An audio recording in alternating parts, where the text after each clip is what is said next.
our last message for today from me. This is not the last message. They will still be meeting tonight and tomorrow.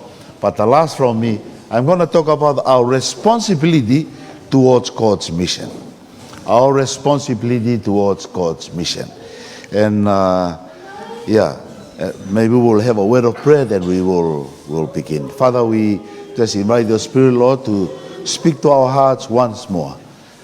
We wanted to be reminded of our responsibility towards your mission. And we ask, Lord, that your Spirit will bless us today. In Jesus' name we pray. Amen. Ngafa Fatongia ki he misiona ai otua. Koe whekaulahi, which is known as the Great Commission, gave us God's mission. Okay?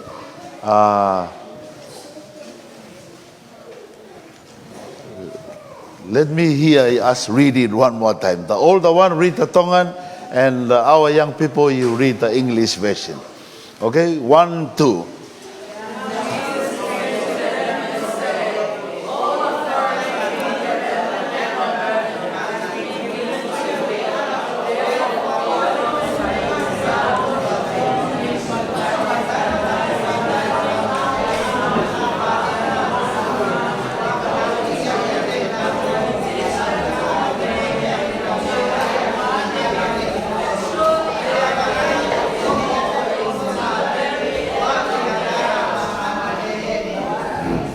Malo, thank you, Malo Abito.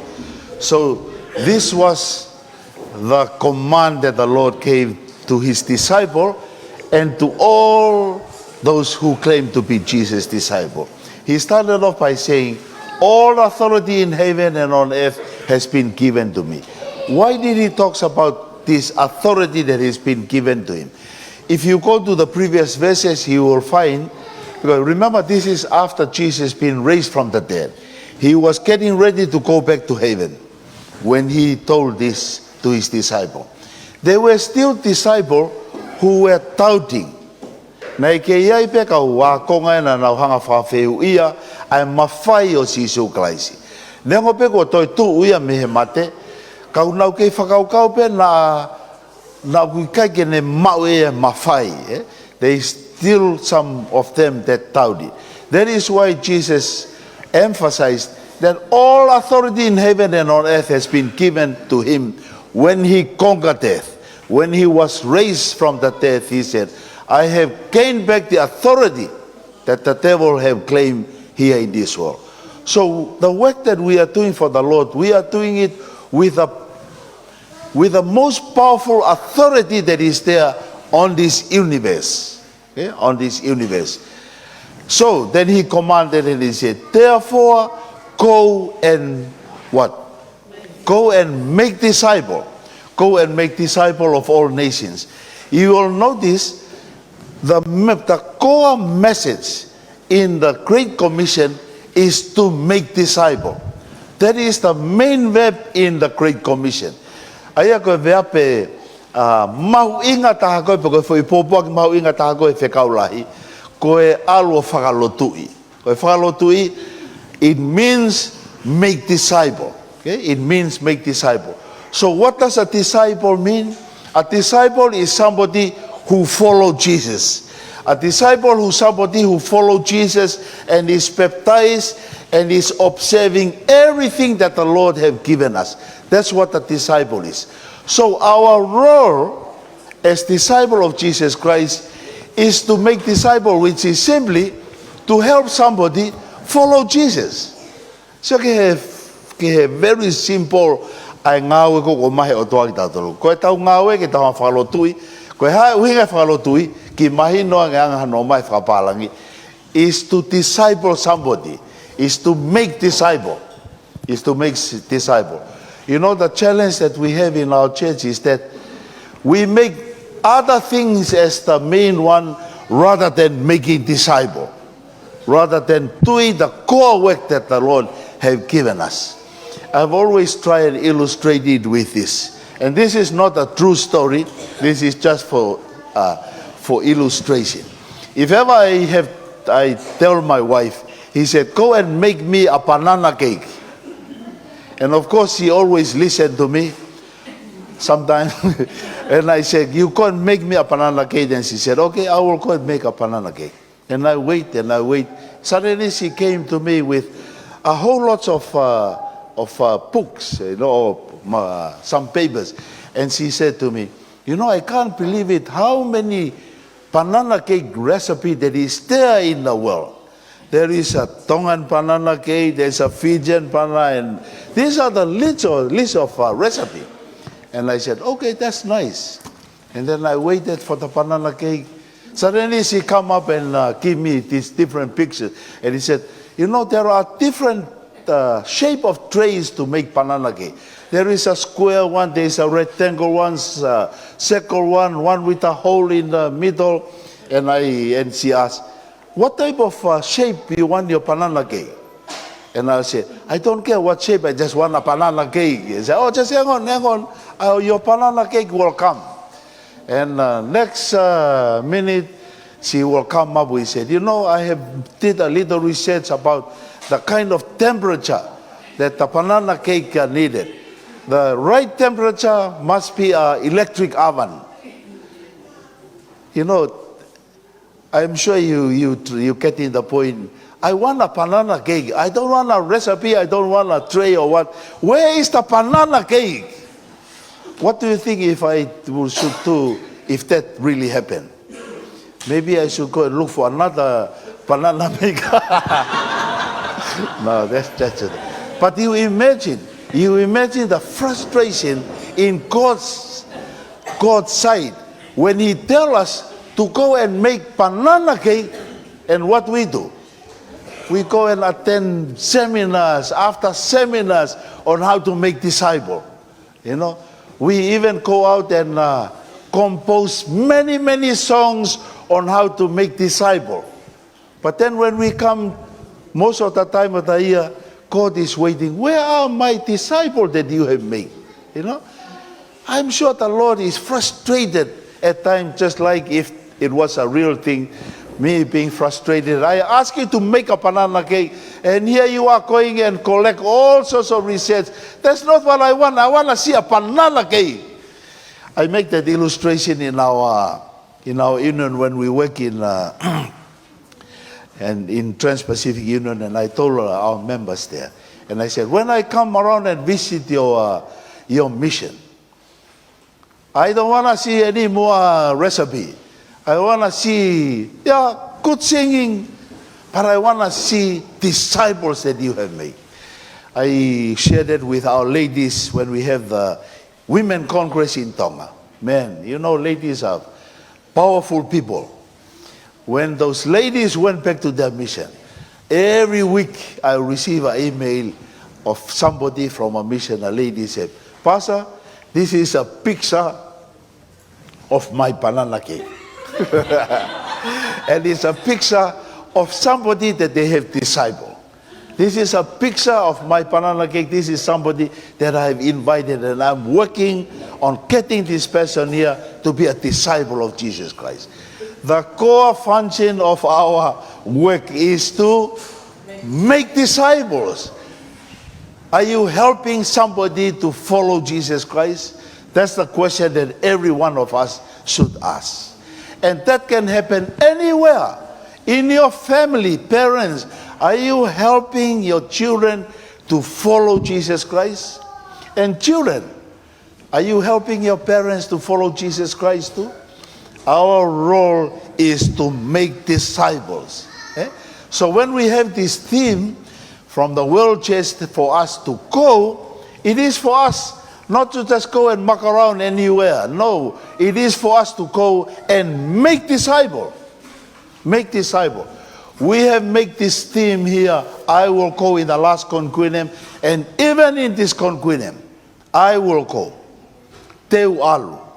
Pe time lai wanga uksio ki he mea ko ni hange pe kau tau kei teu alu pe o kai ke fai mo ai ke tau alu, O whanau he ki tala noa e ki whenimotua me rei mātua. Koe ke mau pepa mo e hoa pa koe, ai ki motua. Koe ai hake na ki ke mo tange motua. To si pe alu. Ai pe mea to si pe pa walo. Pe a fai to pe pa go fo I ki fil motua le matua ia. He te walo. Pe tala mai ki motua te walo. Pe pe te ki fil motua. Fai mo ke puna alu. Ko e ha ke mea ko te walo. Pa ko ia upe. Tonga Sydney ready. Fai mo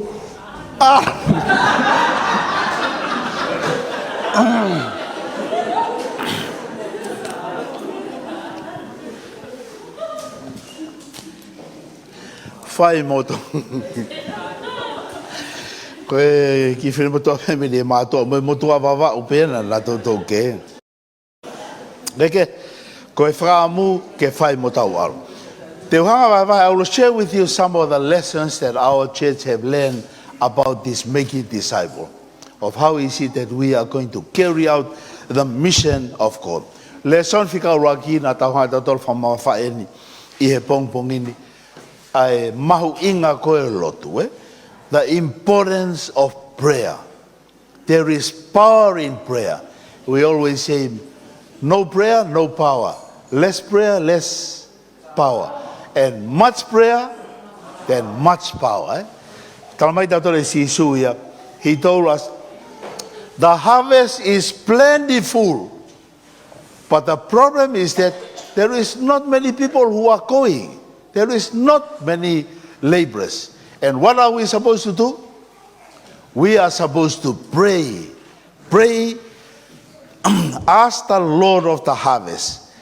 Ask the Lord of the harvest, therefore, to send out workers into his field.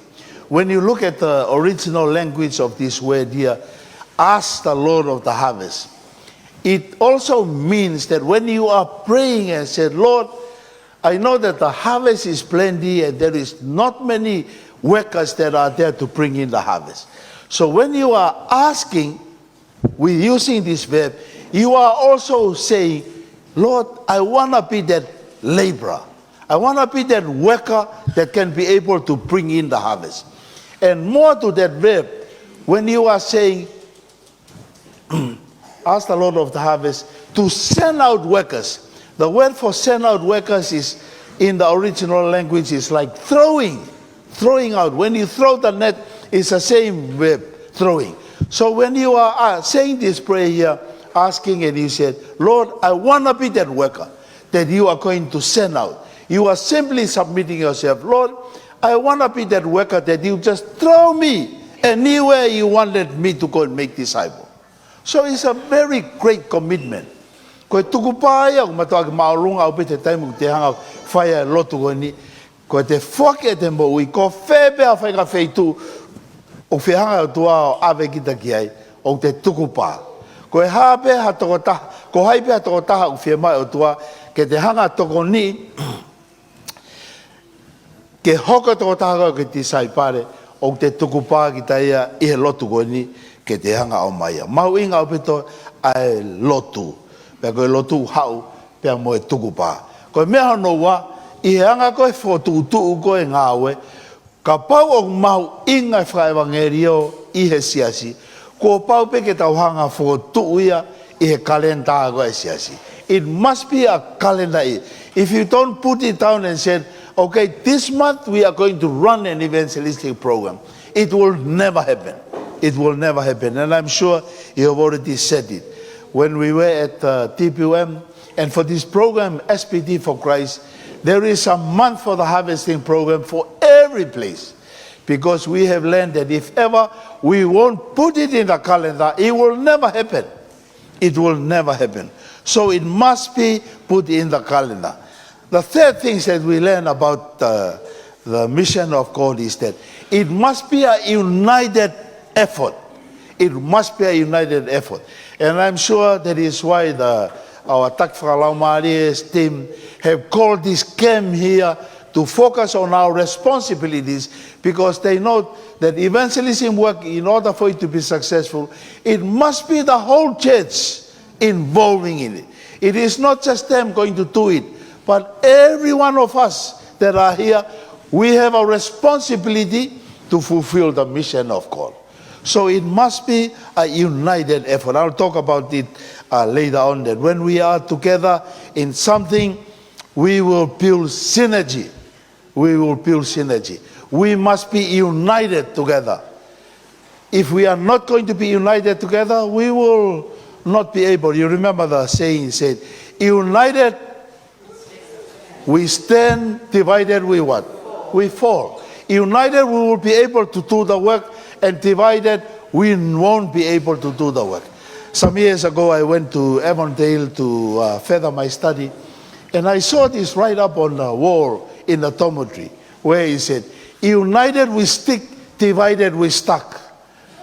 Somebody rewarded it, and I like it. So I went back to my my workplace, and I told my wife, and I said, this is a better saying for the previous one. United we stick, divided we stuck. And I made a sermon out of it and preached about it. It wasn't until one Sabbath morning that I really learned about what these words really mean. We are getting ready to go to church, and I was trying to, prepare my sermon, my Sabbath school for church, and didn't help my wife. And so, anyway, when I look at the time, it's time to go for Sabbath school. And I quickly grabbed my stuff. Quickly grabbed my stuff, and I went to I went to the vehicle. My wife was not there, and so I was tooting the horn. Hurry up, we are going to be late. And I don't like getting late to church.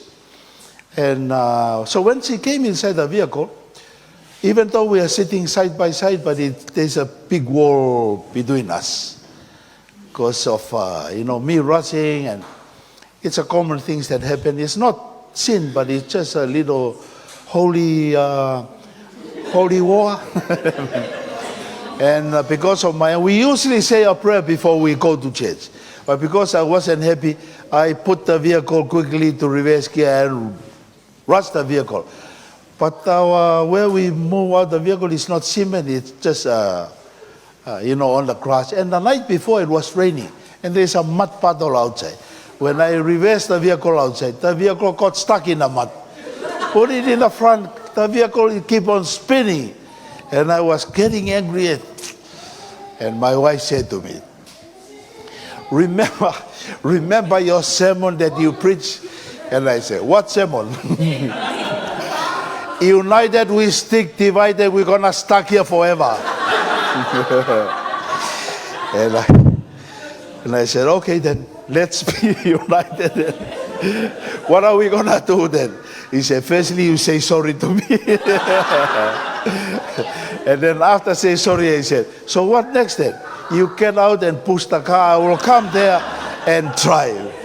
So the pastor got out and pushed. We were no longer stuck in that place. The church work should never be stuck in anything, because the Lord has blessed His church with lots of talents and gifts. When we are in need of somebody to fix the electricity, the electrician should come and look after it. When we are in need of fish, the fishermen should go fishing. When we are in need of cooks, there is talents in the church to look after different things. We cannot be able to move ahead unless everybody bring in your gift and put it together so that we will not be stuck in the work. So what we see in that church will be successful when we are united. So united we stick, divided we what? Divided we are going to be stuck. Not only that, it is important for us to align our work with everybody else. When we look at our church organization, from the general conference down to the local church, it is important that everybody is aligning itself with each other. When we do set our strategy, we'll find out what is the world church theme, what is our conference, so that we are not going that way while the conference is going the other direction. Alignment is very, very, very important. I like this passage here. Book of John chapter 6 and verse 38. Read it together, please. 1, 2.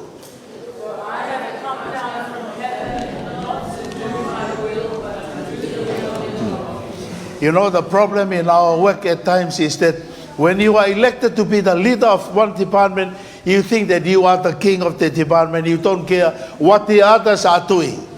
What the others are doing. That's what we usually face in our work in our union. When one president is to president the mission, he thinks that he is the president of the world. He never look and listen to the union or the other division or what. But we can only move forward when we realize when you are put in this position, you are not there to do your own. You are there to do the will of God. So we need to align ourselves with each other. By that, what I'm meaning is that when we set our our calendar in our union, and I'm sure you're familiar with this, we are using the farming cycle.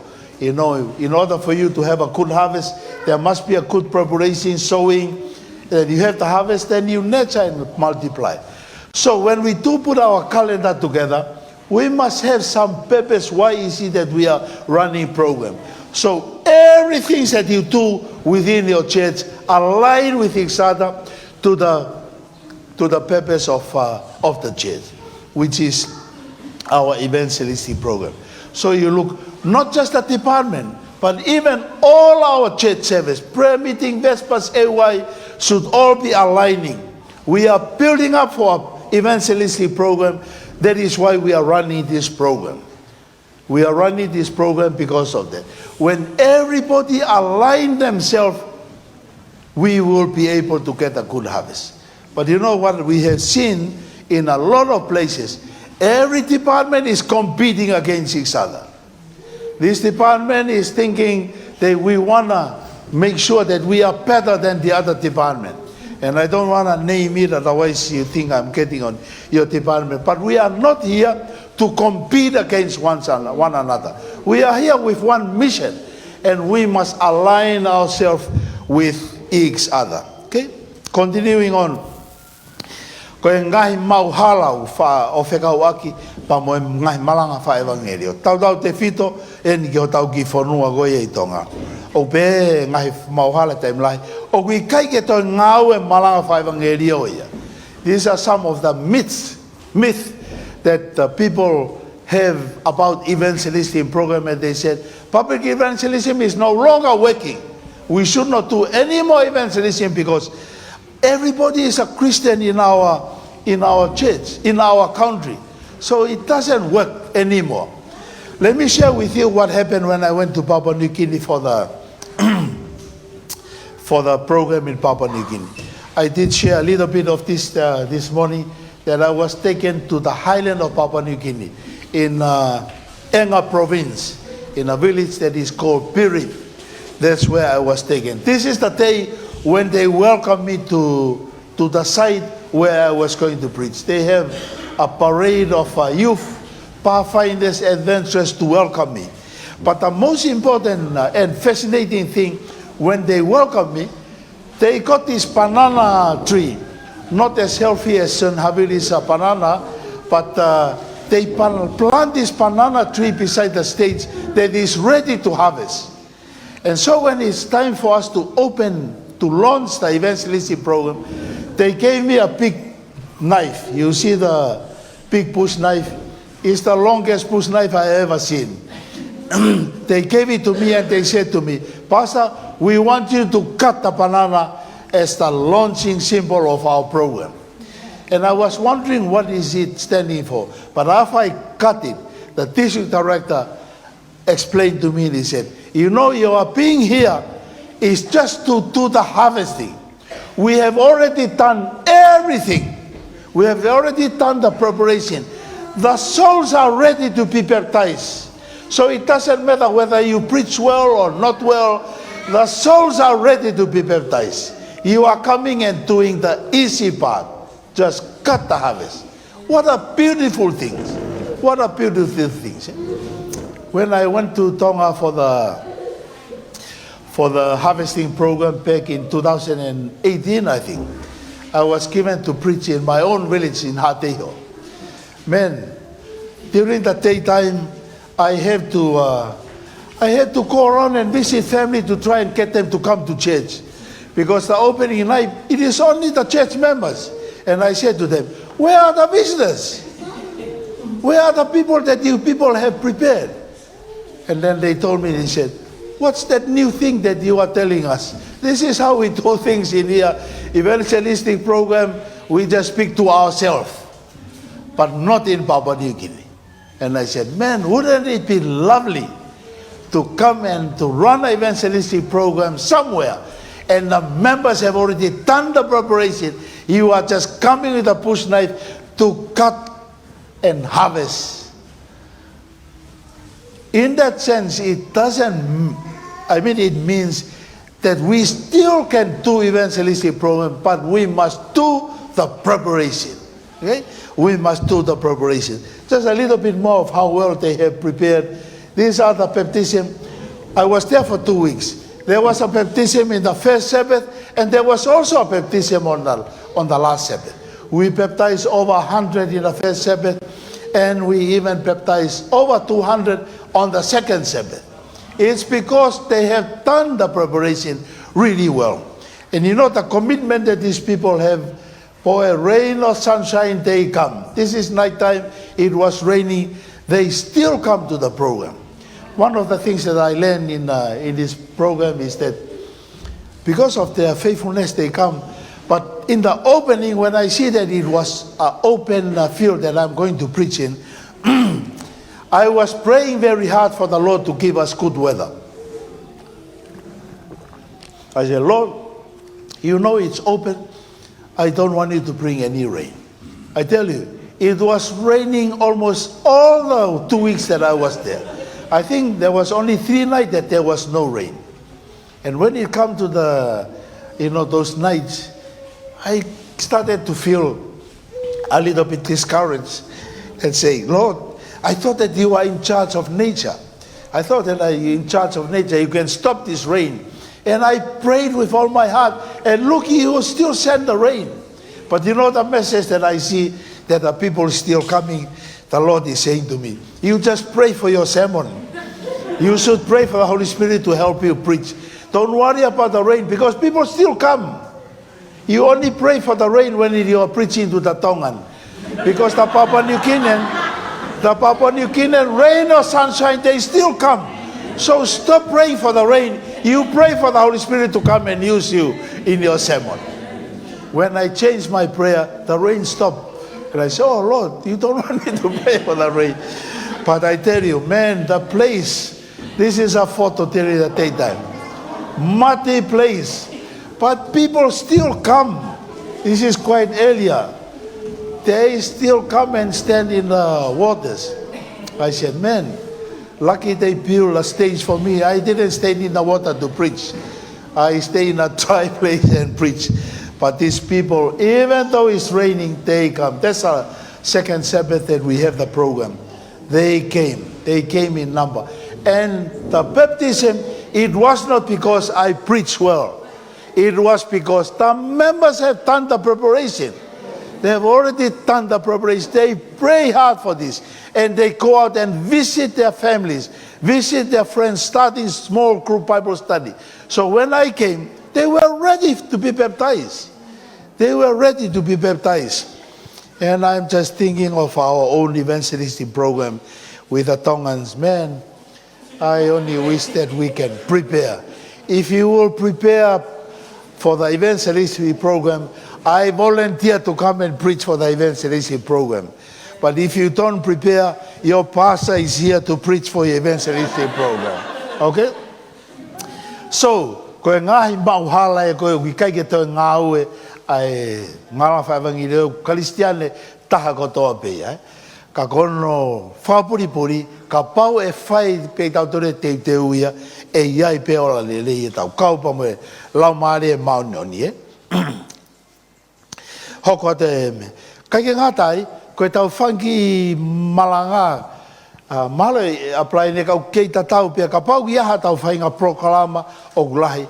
O mahu inga pe ki tau hanga mākai, ke tau hanga o mākai, ai mahu inga proklama ko ia. Ka pau ke proklama ko ni o mahu inga, te tau whaki launch, ke ne hanga mākai e proklama. Koe taimga na mau recruit e kau ngai whamisnale, Ngafa Fatongia launch, even though it was just small, but putting it on Facebook that we have launched, this program to send out missionaries, it creates enthusiasm in the lives of our members to think, hey, this is something big. It is not just something small. Okay? And this is another launch that they did in Fiji. This is back in when Dr. Ron Stone was asked to be the secretary of Fiji Mission. It was during COVID time. And when they formed their strategy, Dr. Ron caught them, it was only the mission staff, to do a traditional launch of their strategic plan. Lots of people criticize it. They say, what is these things that you're coming here and do when it is only a strategic plan? But Ron wanted to make sure that they know, even though this is just a document, but it's something very, very important. And I tell you that launching creates a wave of awareness in Fiji Mission to know that the plan that Ron has for the mission is something big, something that is important. And because of that, I tell you, the whole of Fiji Mission aligned with the strategic plan that he said in the mission. Kiribati Mission, they launched their program to this picture here. The one in red is the president's wife. But the other two, that's the president of the country. The president and the wife of the country. And I said, man, in Tonga, we will never invite the Prime Minister for just a launch of our strategic plan. But the president of Kiribati Mission wanted to ensure that their members realize this is something important. You don't just invite the leaders to come for opening of a church. You invite them to come and launch your plan, because we are here for our mission. We are coming to the end, towards the end now. The other things that that we have found out, why is it that people wanted to join our church? Why is it that people wanted to join our church? We used to have this wrong idea. I used to have the wrong idea that people come into our church because of the truth that we are preaching. And we focus on proclaiming the truth. Nothing wrong with it. But the studies shows that the things that influence people to come is family connection and friends, having friends. Those are the two main reasons why. The truth comes after. But people wanted to come in because they are related to you. And you are good relatives. They wanted to come into the church because you have befriended them. And I think that is very, very, very, very important. If this is how the two major things that bring in people into our church, please, let's reach out to our non-Adventist families. Reach out to our families. Those are the people that have high chance to come and accept the truth. Accept the truth. So, please be mindful of that. Anyway, let me just give you a little stats. Even though it is finished off in 2024, but it is the same for the one last year and even this year. As of 2024, we have reached 23 million members around the world. 23 members around the world. By now, we have already reached 24, almost 25 millions around the world. But the one that I want you to take note is this. The growth rate of our church. We are growing. There is one person coming into our church every 21.5 seconds. Every 21.5 seconds that we are sitting here, there is somebody that is coming into our church. Hold up your phone. Those of you who have your phone, let's do a little bit of calculation. If it takes 21 seconds, 21.5 seconds, how many members that is coming into our church in 1 minute? Call out the answer.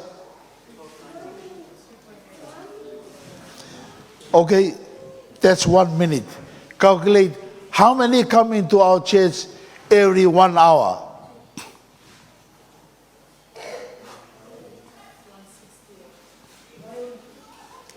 Okay? Whatever the answer is that you are calling out, that's the right answer because I haven't calculated. Okay, now calculate it. That's 1 hour. How many come into our church within 1 day? 24 hours. 4,000, yes, that's right. That's the only one that I calculated. It's about 4,000 plus that come into our church every day. Now, think back of the day of Pentecost. How many people got baptized on the day of Pentecost? Can anybody remember? It's about 3,000. About 3,000 that were baptized on the day of Pentecost. On the day when the Holy Spirit came upon the disciple, they were able to baptize 3,000. 3,000. Our church, since 2024, we have experienced the Pentecostal day every day of the year. Our church, the Holy Spirit is poured upon our church to experience the day of Pentecost every day of the year. But is Tongan Sydney Adventist Church part of this Pentecostal movement? Are we contributing to this? What I'm simply saying is that, friends, the Holy Spirit is already upon this church here. And it is up to each one of us to be part of it. To be part of it. The Holy Spirit is poured upon this church, and this church here have done a lot of amazing things around the world. Around the world. So the harvest is plentiful. It's fulfilling in our own eyes. The question for you and for me is that, are you willing to be that worker that go out and bring in the harvest that the Lord have already prepared? We are responsible, the responsible laborers. Ko tau Ngafa Fatongia ia, ke tau kau he kau ngawe, o na wata o mai, ai utu tau ko sanga o tuaia o teuteui. Ko e whewia ka te koe pe moau. O ta mateu teu nai, ke ta hanga tari ai Fatongia ko ia, peikai. O lotu e mo whaamu he ki pōpuak whaosi koe ni. Ke tau tukupā ke o tua, ke tau hanga tari e Fatongia koe ni. That we all decided to take up the responsibility of being that worker, that will go out and bring in the harvest that the Lord have already prepared. Some of your friends, the Holy Spirit have already touched their lives. Some of your families, the Holy Spirit have already touched their lives. We ran an evangelistic program in one village in Fiji, not very long ago, I think it was just last year. And I was invited because they were shocked. It is just a small village, but there were over 100 people that were baptized in this village. And because it was a good result, they invited me, being the Indian president, to come and be part of the baptism. And when I went, I was also shocked. I said, what is it that happened in this village? And so during lunch, I was talking to some of the baptismal candidates. And I asked them, he said, what is it that makes you people wanting to be an Adventist? And he told me, we watch the Hope Channel on TV, and we believe what you people are already sharing. But we were just waiting for somebody to come here and get us to be Adventists. In this village, there is no Adventists in there. So they were just waiting. Sorry. So you see, friends, you never know, there are some of your friends, some of your families have studied the Bible by themselves and they know that this is the truth, but they wanted somebody to come and bring them. It is our responsibility to reach out to our families and reach out to our friends and bring those that the Lord have already prepared to be harvested to the fold. Of kanga tua feta prin e tau tolu, a moe ki popoa ki o hoa koni. Maro abito.